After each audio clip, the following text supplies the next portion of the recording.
Hello viewers and welcome to another chapter of reading. Before I would like to begin, I am super stoked for the prequel Hunger Games film. I'm hoping to see it. If you see it, please let me know. Don't spoil the details or anything, but just let me know how good it is. I'm excited. But for now, let's get back to beloved Harry Potter. So, let's get started, shall we? Chapter 8. The Quidditch World Cup. I can tell this is going to be an exciting chapter. Clutching their purchases, Mr. Weasley in the lead, they all hurried into the wood, following the lantern-lit trail. They could hear the sounds of thousands of people moving around them, shouts and laughter, snatches of singing. I'm not sure how well shouts would really do my anxiety and autism. That sounds like a nightmare.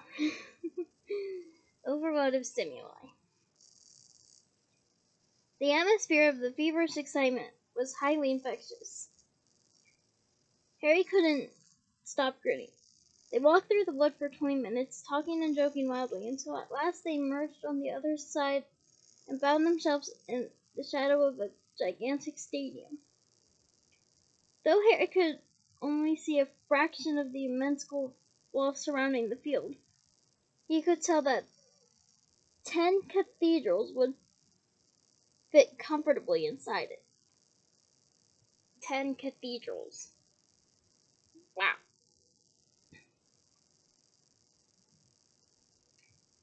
Seats 100,000. That's a nightmare. That's a literal nightmare, said Mr. Weasley, spotting the awestruck look on Harry's face. The Ministry Task Force of 500 have been working on it all year. Muggle repelling charms on every inch of it. Every time Muggles have got anywhere near here all year, they suddenly remembered urgent appointments and had to dash away again. As he added fondly, leading the way toward the nearest entrance, was already surrounded by a swarm of shouting witches and wizards. Prime sights, said the wrong voice. Prime seats, said the ministry witch at the entrance when she checked their tickets. Top box, straight upstairs, Arthur, and as high as you can go. That sounds like a bit of a nightmare for people who are afraid of heights. I love my mum.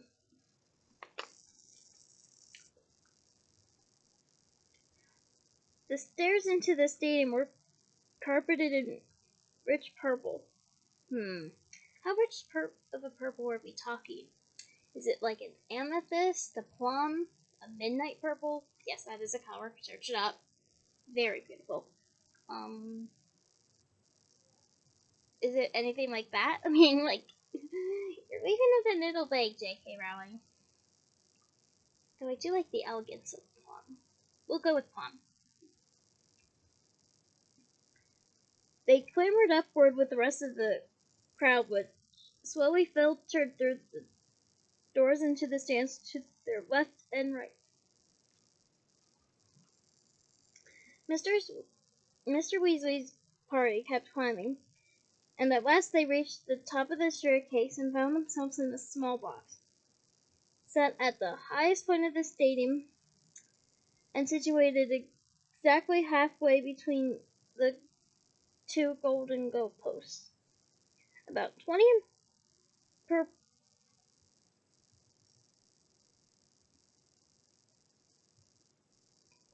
purple and yellow. No, that's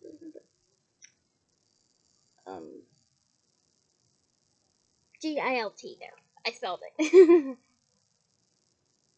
Chairs stood in 2 rows here, and Harry, climbing to the front seats with the Weasleys, looked down upon a scene the likes of which he could never have imagined. 100,000 witches and wizards were taking their places in the seats which rose in levels around the long oval field. Everything was suffused. Yeah, we'll go with that. Suffused with a mysterious golden light, which seemed to come from the stadium itself. The field looked smooth as velvet from their lofty position. At either end of the field stood 3 gold hoops, 50 feet high, right opposite them. Almost as Harry's eye level was a gigantic blackboard. Gold writing kept dashing across it, as though an invisible giant's head were scrawling upon the blackboard, then wiping it off again, watching it. Harry saw that it was flashing advertisements across the field. The blue bottle, a broom for all the family. Safe, reliable, and with built-in anti-burglar buzzer. Mrs. Showers all... Oh, Scours. Showers. Oh, that's funny. Sorry, guys. Mrs. Scours all-purpose magical mess remover. No pain, no stain. That actually sounds like a good thing for in the Muggle world. Why don't we have it exactly? I mean, yes, there's this thing called laundry detergent, but if this remover exists in the real world, can you imagine how much less of a load the laundry would be?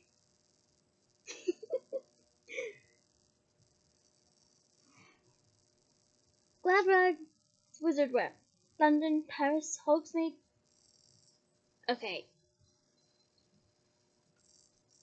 Hogsmeade is a magical village not far from Hogwarts. Exactly why do we need to have a system, why do we need to have a location there? I mean, it's still around the UK. London and Paris I understand, but Hogsmeade? Can someone explain that to me, please?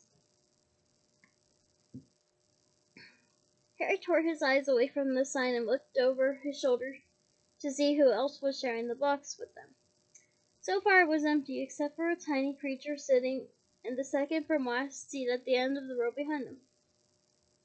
The creature, whose legs were so short they stuck out in front of the chair, was wearing a tea towel draped like a toga and had its face hidden in his hands. Yet those long bat-like ears were oddly familiar. Dobby? Said Harry incredulously. The tiny creature looked up and stretched its fingers, revealing enormous brown eyes and a nose the exact size and shape of a large tomato. It wasn't Dobby. It was, however, unmistakably a house elf, as Harry's friend Dobby had been. Harry had set Dobby free from his old owners, the Malfoy family. Okay, as she was cut from the films, I am going to do my interpretation of the voice. I hope you like it. Did Sir just call me Dobby? Squeaked the elf curiously from between its fingers.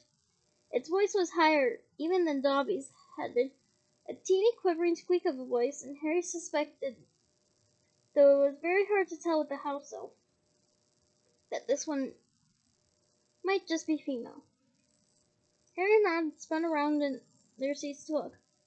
Though they had heard a lot about Dobby from Harry, they never actually met him. Even Mr. Weasley looked around in interest. Sorry, Harry told the elf. I just thought you were someone I knew. But I know Dobby too, sir, squeaked the elf. She was shielding her face as though blinded by light. Yeah, I would too. Though the top box was not brightly lit. My name is Winky, sir. And you, sir? Her dark brown eyes widened to the size of side plates as they rested upon Harry's scar. You're surely Harry Potter. Yeah, I am, said Harry. But Dobby talks of you all the time, sir, she said, lowering her hands slightly and looking awestruck. How is he? Said Harry. How's Freedom doing? Ah, sir, said Winky, shaking her head.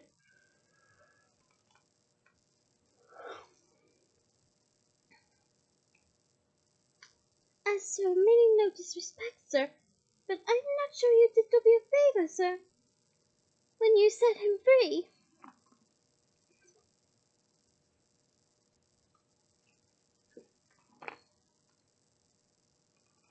Why? Said Harry, taken aback. What's wrong with him? Freedom is going to Dobby's head, sir, said Winky sadly. Ideas about his station, sir. Can't get another position, sir. Why not? Said Harry. Winky lowered her voice by a octave and whispered, He is wanting pay for his work, sir. Paying? Said Harry blankly. Well, why shouldn't he be paid? Yeah, why shouldn't house elves be paid for their work? I mean, they do so much for the wizard kind. And they should be treated as equals. This is becoming foreshadowing. Moving on. Winky looked quite horrified at the idea and closed her fingers slightly so that her face was half hidden again. House elves are not paid, sir, she said in a muffled squeak. No. I said to Dobby, go find yourself a nice family and settle down, Dobby. He's getting up to all sorts of hijinks, sir. What is unbecoming to a house elf? You go rocketing around like this, Dobby, I said.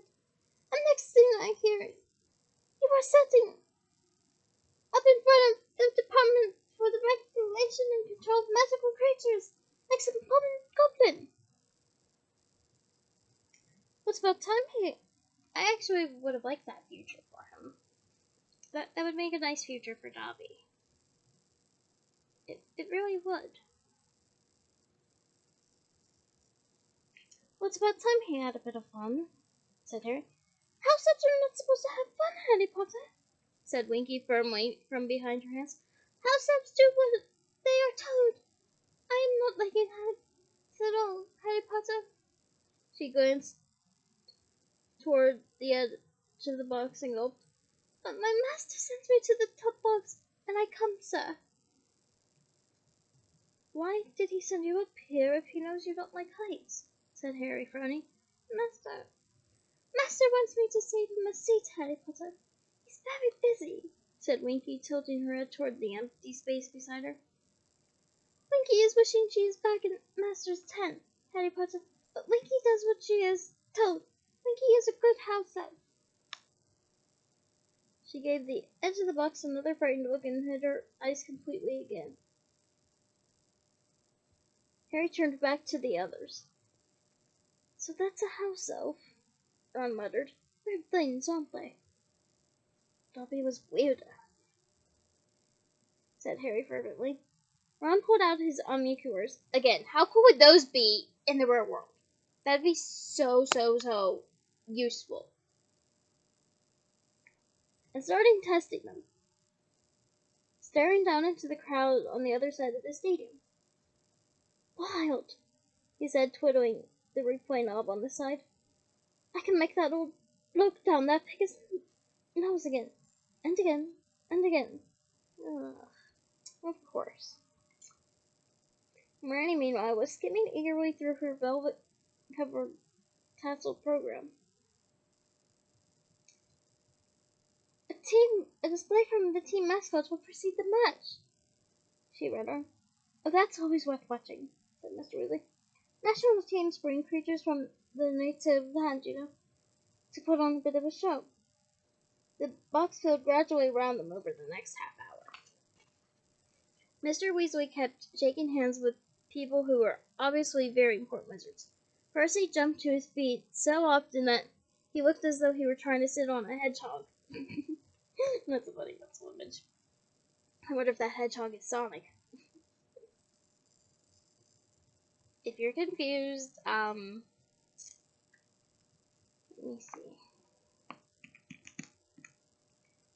Basically, there's this anthropomorphic blue hedgehog featured in Sega's gaming throughout the years, called Sonic. He can run very fast. He has a best friend named Tails, who is a two-tailed fox, hence his nickname. Tails' actual name is Miles per Hour. I hope that helps. Moving on. When Cornelius Fudge, the Minister of Magic himself, arrived, Percy bowed so low that his glasses fell off and shattered. Oof. Highly embarrassed, he repaired them with his wand and therefore remained in his seat, throwing jealous looks at Harry, whom Cornelius Fudge had greeted like an old friend. They had met before, and Fudge shook Harry's hand in a fatherly fashion, asked him how he was, and introduced him to the wizards on either side of him. Harry Potter, you know, he told the Bulgarian minister loudly, who was wearing splendid robes of black velvet trimmed with gold and didn't seem to understand a word of English. Harry Potter, oh come on now, you know who he is. The boy survived, you do know who he is. The Bulgarian wizard suddenly spotted Harry's scar and started gabbling loudly and excitedly, pointing at it. Oh, we'd get there in the end, said Fudge wearily to Harry. No grade shakes at languages. I could probably be of some assistance. Any brought a crab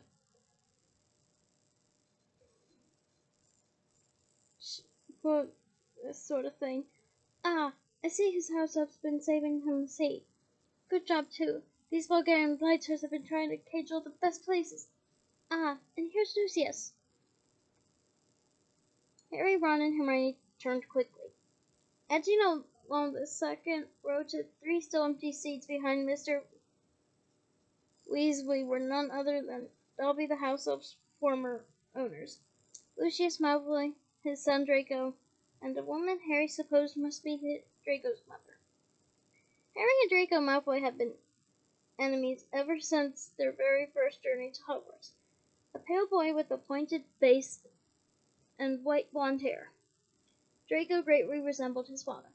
His mother was blonde too. Okay.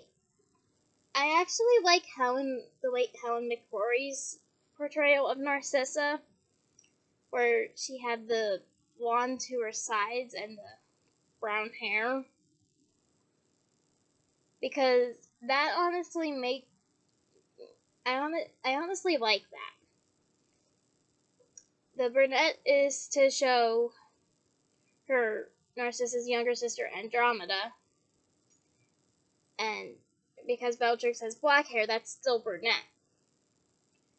I feel like the blonde was meant to be highlighted after she married Lucius because he had blonde hair. That way she has both her family and her original family and her married family into her hair. Which, honestly, I like that interpretation. But this is just me. It's a preference, I guess. You're still Miss Helen McCrory. We miss you very much. And we are grateful to know you as Narcissa. Moving on. Tall and slim, she would have been nice looking if she hadn't been wearing a look that suggested there was a nasty smell under her nose. Ah, fudge, said Mr. Malfoy, holding out his hand as he reached the Minister of Magic. How are you? I don't think you've met my wife Narcissa, or our son Draco. How do you do? How do you do? Said Fudge, smiling and bowing to Mrs. Malfoy. And allow me to introduce you two to Mr. I'm gonna do my best. Obelongs. Mr. Well, he's the Bulgarian Minister of Magic, and he can't understand a word I'm saying anyway, so never mind. Let's see who else. You know Arthur Weasley, I dare say. It was a tense moment. Mr. Weasley and Mr. Malfoy looked at each other, and Harry vividly recalled the last time they had come face to face. It had been Flourish and Lott's bookshop, and they had a fight. Mr. Malfoy's cold gray eyes swept over Mr. Weasley, then up and down the room. Good Lord, Arthur, he said softly. What did you have to sell to get seats in the top box? Surely your house wouldn't have fetched this much? Fudge, who wasn't listening, said, Lucius has just given a very generous contribution to St. Margaret's Hospital for magical maladies and injuries, Arthur. That's rather interesting foreshadowing, isn't it? Arthur, he's here as my guest. How nice, said Mr. Weasley with a very strange smile.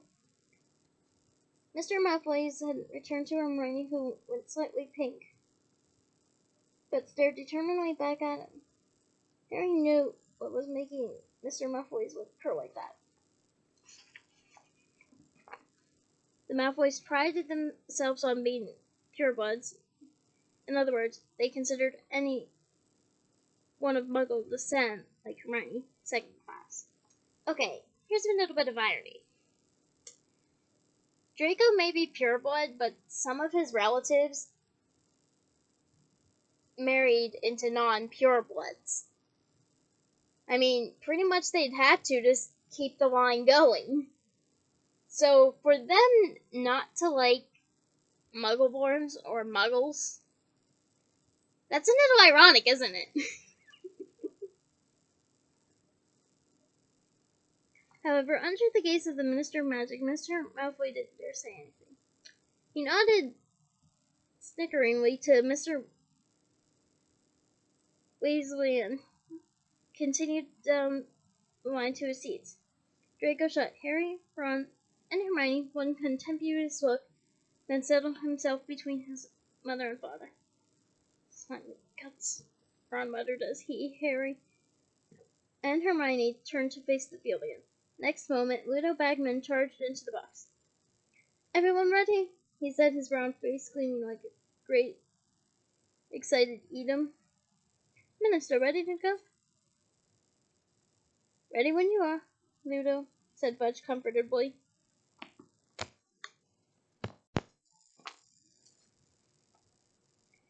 Ludo whipped out his wand, directed it at his own throat. Pretend my bookmark's my wand. Then said, Sonorous! And then spoke over the roar of the crowd that was now filling the packed stadium. His voice echoed them, blooming into every corner of the stands. Ladies and gentlemen, welcome! Welcome to the final of the 422nd Quidditch World Cup! Spectators screamed and clapped. Thousands of flags waved, adding their discordant national anthems to the racket. The huge blackboard opposite them was wiped clear of its last message. Bertie Bott's every flavor beans. A risk with every mouthful.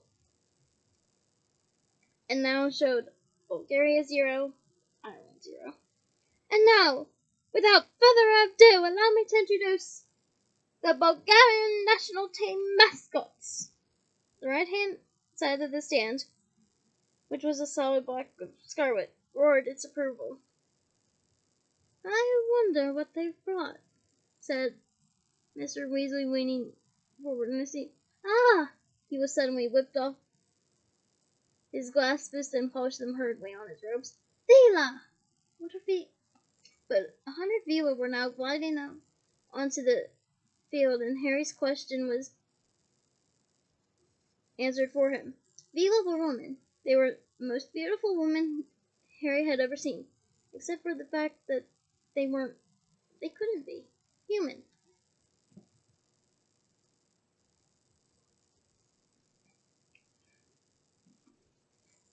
This puzzled Harry for a moment while he tried to guess exactly what they could be. What could make their skin shine moon bright like that, or their white gold hair fan out behind them without wind? But then the music started.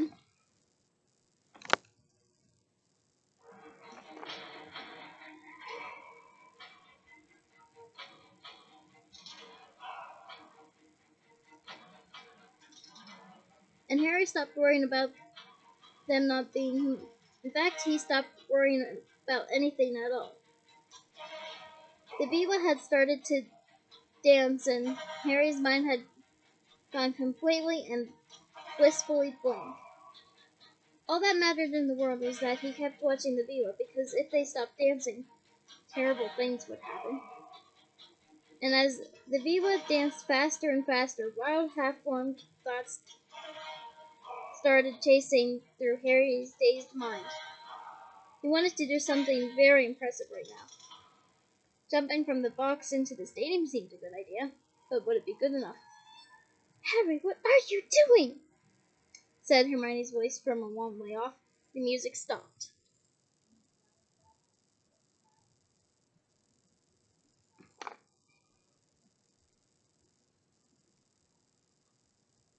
Harry blinked. He was standing up, and one of his legs was resting on the wall of the box. Next to him, Ron was frozen in an attitude that looked as though he were about to die from a springboard. Angry yells were filling the stadium. The crowd didn't want the Veela to go. Harry was with them. He would, of course, be supporting Bulgaria, and he wondered vaguely why he had a large scream shamrock pinned to his chest. Ron, meanwhile, was absent-mindedly shredding the shamrocks on his head. Mr. Weasley, smiling slightly, leaned over to Ron and tugged the hat out of his hands. "You'll be wanting that," he said, "once Ireland have had their say." "Huh?" said Ron, staring open-mouthed at the Veela, who had now wound up on one side of the field. Hermione made the loud tutty noise. She reached up and pulled Harry back into his seat. "Honestly," she said. "And now," roared Ludo Bagsman's voice, "kindly put your wands in the air for the Irish national team mascots." Next moment, what seemed to be a great green and gold comet came zooming into the stadium. It did one circuit of the stadium, then split into two smaller comets, each hurtling towards the goalpost. A rainbow arced suddenly across the field, connecting the two balls of light. The crowd oohed and ahed, as though at a fireworks display. Honestly, that would be a cool display. Now the rainbow faded and the balls of light reunited and merged. They had formed a great shimmering shamrock, which rose up into the sky and began to soar over the stands. Something like golden rain seemed to be falling from it. "Excellent!" yelled Ron as the shamrock soared over them and heavy gold coins rained from it, bouncing off their heads and seats. Squinting up at the shamrock, Harry realized what it was actually comprised of thousands of tiny little bearded men with red vests, each carrying a minute lamp of gold or green. "Leprechauns!" said Mr. Weasley over the tumultuous applause over the crowd, many of whom were still fighting and rummaging under their chairs to retrieve the gold. "There you go," Ron yelled, happily stuffing a fistful of gold coins into Harry's hand. "For the Omnicolors. Now you've got to buy me a Christmas present. Ha!" The great shamrock dissolved and the leprechauns drifted down on the opposite side from the Veela and settled themselves cross-legged to watch the match. "And now, ladies and gentlemen, I kindly welcome..." Yeah, I did the music too, so I realize that now. "National Quidditch team, I give you Dimitrov!" A scarlet-clad figure on a broomstick, moving so fast it was bored, shouted onto the field from an entrance far below, to wild applause from the Bulgarian supporters. Ivanova! The second scarlet-robed player zoomed out. Zograf! Nevesky! Volkanov! Volkov! And Crumb! That's him! That's him! Yelled Ron, following Crumb with his omniculars. Harry quickly focused on his own. Victor Crumb was thin and sallow-skinned, with a large curved nose and thick black eyebrows. He looked like an overgrown play. It was hard to believe he was only 18. And now, please greet the Irish national Quidditch team, yelled Bagman. Presenting Connolly, Ryan, Troy, Mullet, Moran, Quigley, and Lynch. Fun fact, Luna Lovegood's actress Ivana shares that last name too. And Ivana Lynch is Irish. 7 green boars swept onto the field. Harry spun a small dial on the side of his omniculars and slowed the players down enough to read the word Firebolt on each of their brooms and see their names embroidered in the silver upon their backs. Hey, how about that? I foreshadowed the broom use. And all the way from Egypt, our referee, acclaimed Chad Wizard of the International Association of Quidditch, Hassan Mustafa. A small and skinny wizard, completely bald but with a mustached rival Uncle Vernon's, was wearing robes of pure gold to match the stadium, strode out onto the field. A silver whistle was protruding from under the mustache, and he was carrying a large wooden crate under one arm, his broomstick onto the other. Harry spun the speed dial on his omniculars back to normal, watching closely as Mustapha mounted his broomstick and kicked the crate open. 4 balls burst into the air. The scarlet quaffle, the 2 black pudders, and Harry saw it for the briefest moment before it sped out of sight. The minuscule winged golden snitch. With a sharp blast on his whistle,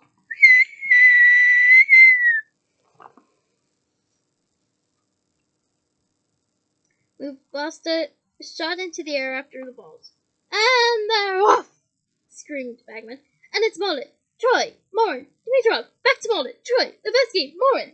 It was Quidditch as Harry had never seen it played before. He was pressing his omniculars so hard that his glasses were cutting into the bridge of his nose. Another reason why I prefer plastic ones. They don't cut into you.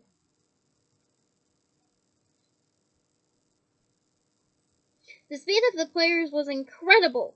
The chasers were throwing the quaffle one to another so fast that Bagman only had time to say their names. Harry spun the slow dial on the right of his omniculars again, pressed the play-by-play button on top, and he was immediately watching in slow motion while glittering purple lettering flashed across the lenses and noise of the crowd pounded against his eardrums. Huck said attacking formation, he read as he watched the 3 Irish chasers zoom in closely together. Troy in the center, slightly ahead of Mullet and Morin, bearing down the Bulgarians. Park's off play flashed up next as Troy made as though to dart upward with the quaffle, drawing away the Bulgarian chaser Ivanova and dropping the quaffle to Moron. One of the Bulgarian beaters, Volkov, swung hard at a passing bludger with his small club, knocking it into Moron's path. Moron ducked to avoid the bludger and dropped the quaffle, and Levesky, soaring beneath, caught it. Troy scores! Roared Bagman, and the stadium shuddered with a roar of applause and cheers. 10-0 to Ireland!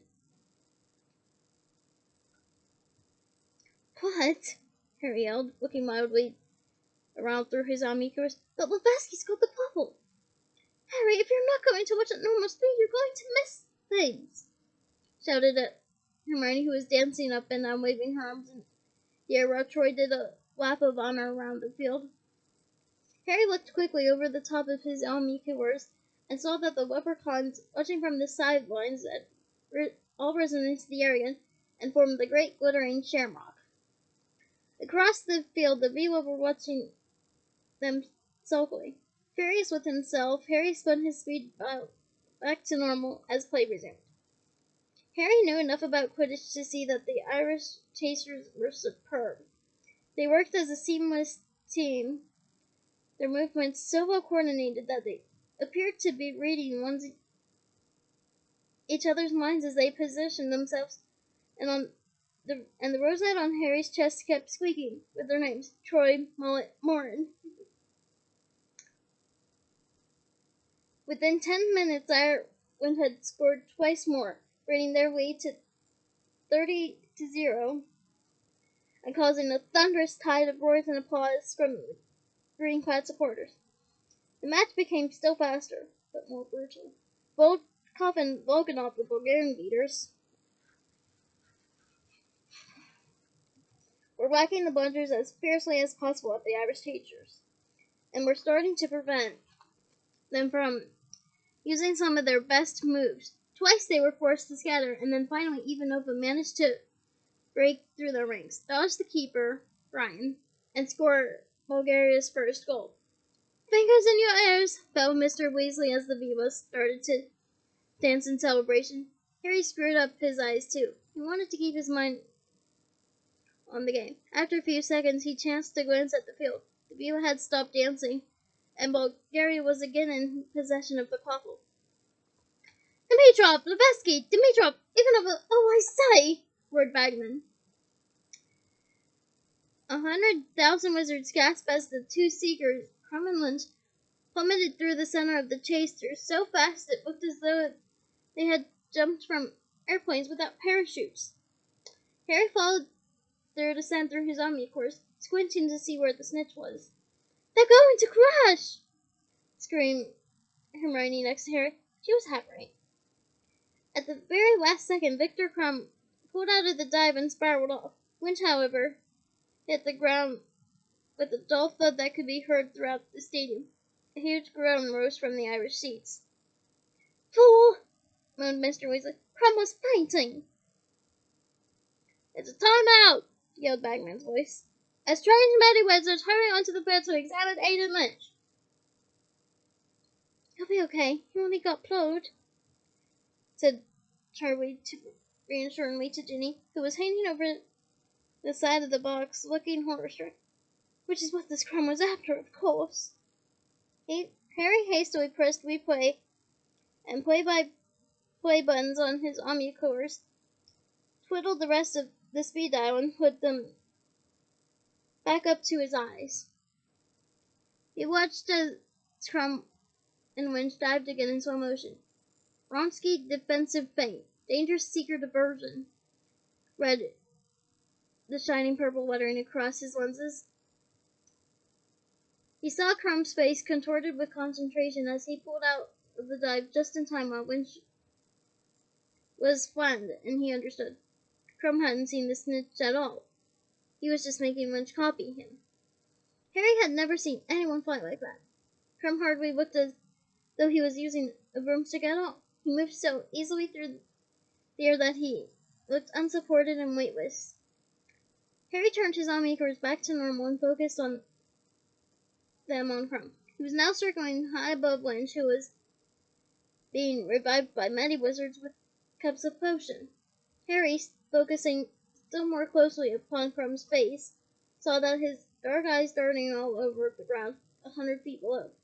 He was using the time while Lynch was revived to look for the snitch without interference.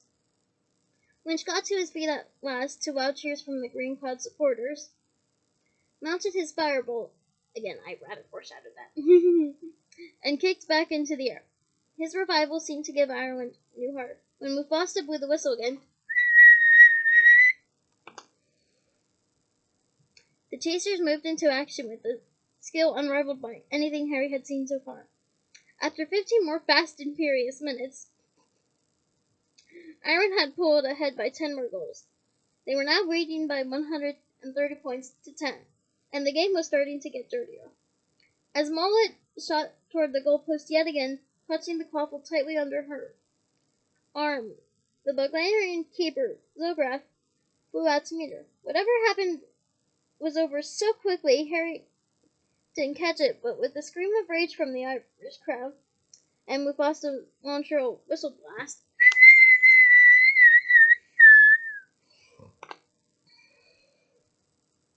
told him it had been a foul. And Mufasa takes the Bulgarian keeper to test for clubbing. Excessive use of elbows, Bagman informed the roaring spectators. And yes, it's a penalty to Ireland. The leprechauns who had risen angrily into the air like a swarm of glittering hornets when Mullet had been found, now darted to form the words ha ha ha. The Veela on the other side of the field leapt to their feet, tossed their hair angrily, and started to dance again. At one, the Weasley boys and Harry stuffed their fingers into their ears, but Hermione, who hadn't bothered, was soon tugging Harry on Harry's arm. He turned to look at her, and she pulled his fingers impatiently out of his ears. "Look at the referee," she said, giggling. Harry looked down at the field. Hassan Mufasa had landed right in front of the dancing Veela, and was acting very oddly indeed. He was now flexing his muscles and smoothing out his mustache excitedly. No doubt about it, the Quidditch World Cup is definitely better in the books. But I do love the music they used for the movie. Kudos. "No, we can't have that," said Pluto Bagman, though he sounded highly amused. "Somebody slap the referee!"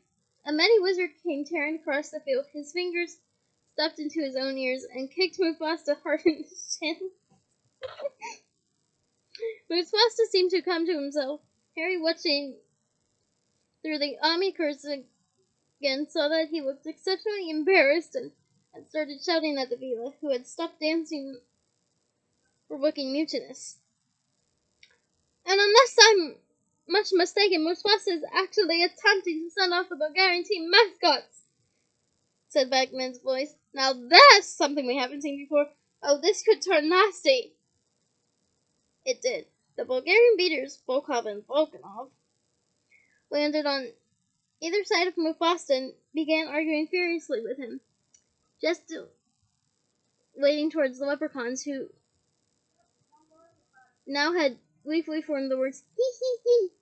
Mufasa was not impressed by the Bulgarians' arguments, however. He was jabbing his finger into the air, clearly telling him to get flying again, and when they refused, he gave a short blast on his whistle. "Two penalties for Ireland!" shouted Bagman in the Bulgarian crowd howling. "And Volkov and Volkanov had better get back on those brooms. Yes, there they go. And Troy takes the quaffle." Play now had reached a level of ferocity beyond anything they had yet seen. The beaters on both sides were acting without mercy. Volkov and Volkanov, in particular, seemed not to care whether their clubs made contact with the bludger or a human as they swung them violently through the air. Dmitriev shot straight at Morin, who had the quaffle, nearly knocking her off her broom. "Foul!" roared the Irish supporters as one, all standing up in a great wave of green. "Foul!" echoed Ludo Bagman's magically magnified voice. "Dmitriev skins Morin, deliberately trying to collide there. And it's going to be another penalty. Yes, there's the whistle." The leprechauns had risen into the air again. This time they formed a giant hand, which was making a very rude sign indeed at the Veela across the field. At this, the Veela lost control. Instead of dancing, they launched themselves across the field and began throwing what seemed to be handfuls of fire at the leprechauns. Walking through his omniculars, Harry saw that they didn't look remotely beautiful now. On the contrary, their faces were elongated into sharp, cruel, beaked bird heads, and long, scaly blades were bursting from their shoulders. "And that, boys," yelled Mr. Weasley over the tomb of the crapple, "is why you should never go for looks alone." Ministry wizards were flooding onto the field to separate the Veela and the leprechauns, but with little success. Meanwhile, the pitched battle below was nothing to the one taking place above. Harry turned his way, and that, staring through his omnivores, as the quaffle changed hands with the speed of a bullet. Levinsky, Dimitrov, Moron, Troy, Molded, Ivanova, Mornigan, Morin scores! But the cheers of the Irish supporters were barely heard over the shrieks of the Veela, the blast now issuing from the ministry members' wands, and the furious roars of the Bulgarians. The game now recommenced immediately. Levinsky had the quaffle. Now Dimitrov, the Irish beater Quigley, swung heavily at a passing bludger and hit it as hard as possible toward Crumb, who did not duck quickly enough. It hit him full in the face. There was a deafening groan from the crowd. Crumb's nose looked broken. There was blood everywhere. But as fun was fast to dimple his whistle. He had become distracted, and Harry couldn't blame him. One of the Veela had thrown a handful of fire and set his broom tail alight. Harry wanted someone to realize that Crumb was injured, even though he was supporting Ireland. Crumb was the most exciting player on the field. Ron obviously felt the same. "Time out! Oh, come on, he can't play like that. Look at him. Look at Finch!" Harry yelled, for the Irish seeker had suddenly gone into a dive, and Harry was quite sure that this was no wonky thing. This was the real thing. "He's saying the snitch!" Harry shouted. "He's saying it! Look at him go!" Half the crowd seemed to have realized what was happening. The Irish supporters rose in another great wave of green, screaming their seeker on, but Crumb was on his tail. How could he see where he was going? Harry had no idea. There were flecks of blood flying through the air behind him, but he was drawing level with Finch now as the pair hurtled toward the ground again. "They're going to crash!" shrieked Hermione. "They're not!" roared Ron. "Lynches!" yelled Harry, and he was right. For the second time, Lynch hit the ground with tremendous force and was immediately stampeded by a horde of angry Veela. "The snitch! Where's the snitch?" bellowed Charlie around the row. "He's got it! Crumb's got it! It's all over!" shouted Harry. Crumb, his red robe shining with blood from his nose, was rising gently in the air, his fist held high, a glint of gold in his hand. The scoreboard was flashing Bulgaria 160, Ireland 170. Across the crowd, who didn't seem to have realized what had happened. Then slowly, as though the great jumble were revving up, the rumbling from Ireland supporters grew louder and louder, then erupted into screams of delight. "Ireland wins!" Bagman shouted, who, like the Irish, seemed to have been taken aback by the sudden end of the match. "Crumb gets the snitch, but Ireland wins! Good Lord, I didn't think any of us were expecting that."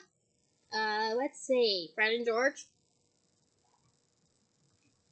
"What'd he catch the snitch for?" Ron bellowed as even he jumped up and down, applauding with his hands over his head.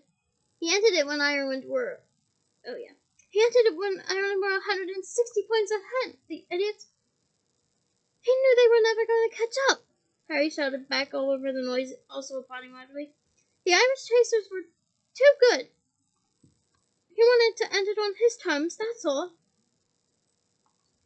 "He was very brave, wasn't he?" Hermione said, leaning forward to watch Crumb land as a swarm of many wizards blasted a path through the battling leprechauns and Veela to get to him. "It looks like a terrible mess." Harry put the omnivores to his eyes again. It was hard to see what was happening below, because leprechauns were zooming delightedly all over the field, but he could just make out Crumb surrounded by the many wizards. He looked surlier than ever and refused to let them mop him up. His team members were around him, shaking their heads and looking dejected. A short way away, the Irish players were dancing gleefully in a shower of gold descending from their mascots. Flags were waving all over the stadium. The Irish national anthem were from all sides. The Veela were shrinking back into their usual beautiful selves now, though looking dispirited and forlorn. Well, we fought bravely, said a gloomy voice behind Harry. Harry looked around. It was the Bulgarian Minister of Magic. You can speak English, said Fudge, sounding outraged. And you have been letting me mime everything all day. Though it was very funny, said the Bulgarian Minister, shrugging. And the Irish team performs a lap of honor, flanked by their mascots. The Quidditch World Cup itself is brought into the top box, roared Bagman. Harry's eyes were suddenly dazzled by a blinding white light, as the top box was magically illuminated so that everyone in the stands could see the inside. Squinting toward the entrance, he saw two panting wizards carrying a vast golden cup into the box, which they handed to Cornelius Fudge, who was still looking very disgruntled that he had been using sign language all day for nothing. Let's have a really loud hand for the gallant losers! Bulgaria! Bagman shouted. And up the stairs into the box came the 7 defeated Bulgarian players. The crowd below was applauding appreciatively. Harry could see thousands and thousands of omnicore lenses splashing and blinking in their direction. One by one, the Bulgarians filed between the rows of seats in the box, and Bagman called out the name of each as they shook hands with their own minister and then with Fudge. Crumb, who was last in line, looked like a real mess. Two black eyes were booming spectacularly on his bloody face. He was still holding the snitch. Harry noticed that he seemed much less coordinated on the ground. He was slightly duck-footed and distinctively round-shouldered. But when Crumb's name was announced, the whole stadium gave him a resounding, ear-splitting roar. Then came on the Irish team. Aidan Winch was being supported by Moron and Conway. The second crash seemed to have dazed him, and his eyes looked strangely unfocused. But he grinned happily as Troy and Quigley lifted the cup into the air, leading the crowd to below to thunder in its approval. Harry's hands were numb with clapping. At last, when the Irish team had left the box to perform another lap of honor on their brooms, Aidan went on the back of Connolly's, crunching hard around his waist and still grinning in a bemused sort of way. Bagman pointed his wand at his throat and muttered, "Quietus." "They'll be talking about this one for years," he said hoarsely. "A really unexpected twist, that. Shame it could not have lasted longer. Ah, yes, I owe you." "How much?" For Fred and George had just scrambled over the backs of their seats and were standing in front of Ludo Bagman with broad grins on their faces, their hands outstretched. And that is the end of this exciting chapter. I hope you liked the musical inclusions. I'm sorry I played the Bulgarian music a little early. But then I should have chosen something a little more gentle, I guess. But then again, if you consider the Veela's provoked personalities, it might as well fit. But, yeah, I hope you enjoyed the chapter. And, I had fun reading it. I had fun trying to mirror the enthusiasm of the Quidditch World Cup, even though that's not my ideal magical setting to be around, with autism and anxiety, all that. But do join me for Chapter 9, The Dark Mark, because I have a feeling that is a chapter you're not going to want to miss either, with it being a little mysterious. But anyway, that's all for today. And until next week, bye!